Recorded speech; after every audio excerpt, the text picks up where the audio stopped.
Hi, bestie, it's Serene, and I'm speaking to you today really on something that actually is quite close to my heart. So, one of the things that I think has happened recently is that life has changed so drastically for so many people, and more than ever, it sparked that little light of innovation in so many people's minds, and people are thinking about doing very new things in their life, which is great and wonderful. But it's also quite daunting. So I came up with a few pointers as somebody who has tried and failed and tried and succeeded in so many different areas. It really is important that you take a look at these few guidance points. So, the next thing you need to think about is what is authentically you. So, when I say that, I mean, what do you love? What makes you happy to get up in the morning? What do your friends love about you? What do you do so well that you don't know anybody else who does it quite like that?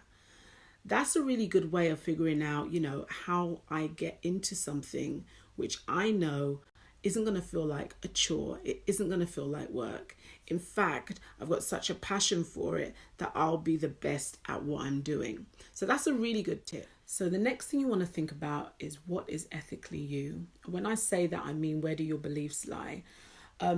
What do you believe in? What is your passion?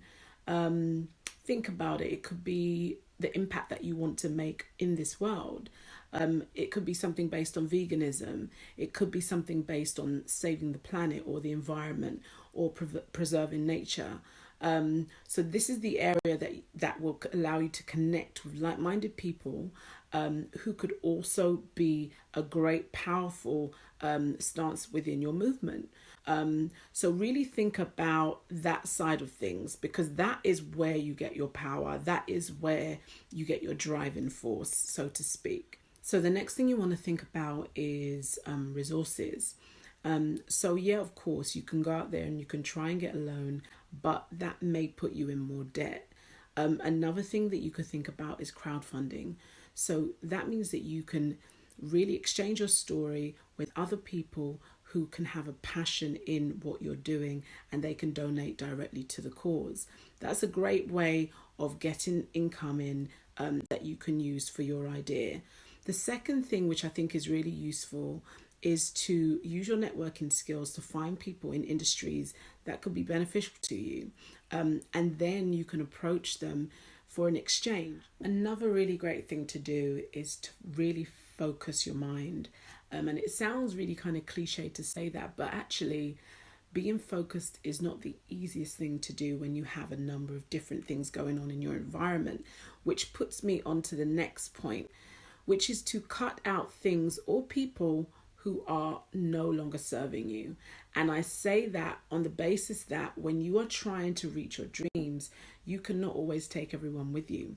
Outside of that, you also need to have a lot of positive influence in your life, because it's going to be, quite a rocky road. You have a lot of ups and downs, and you're going to need to really borrow from the people around you and their experiences.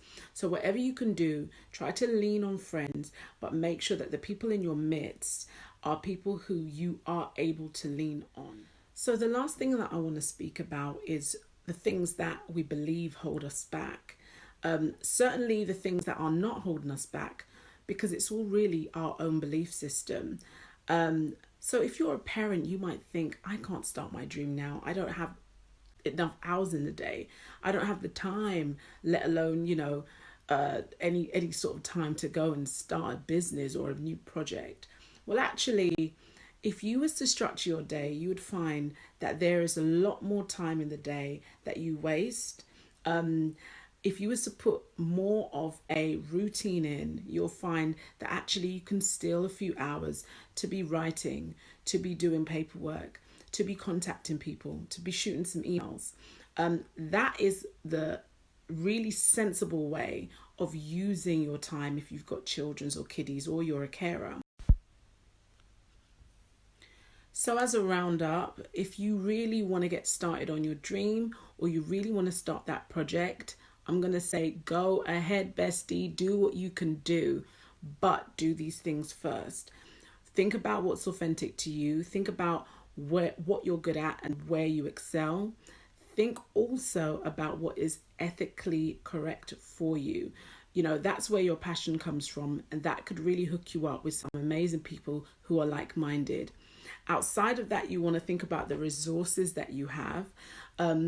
Remember, it's not all monetary. Some things are skill-based, and you've got amazing people around you who can help. And if you've got children or responsibilities, or you're a carer, you have to remember that those are the things that can be your passion. So I hope you like this video all about starting that new venture or taking that first step towards your dream. Really, really don't be fearful. Just take the steps, sis. All right, I will see you soon. Like, share, and subscribe, and I'll see you on the next vid.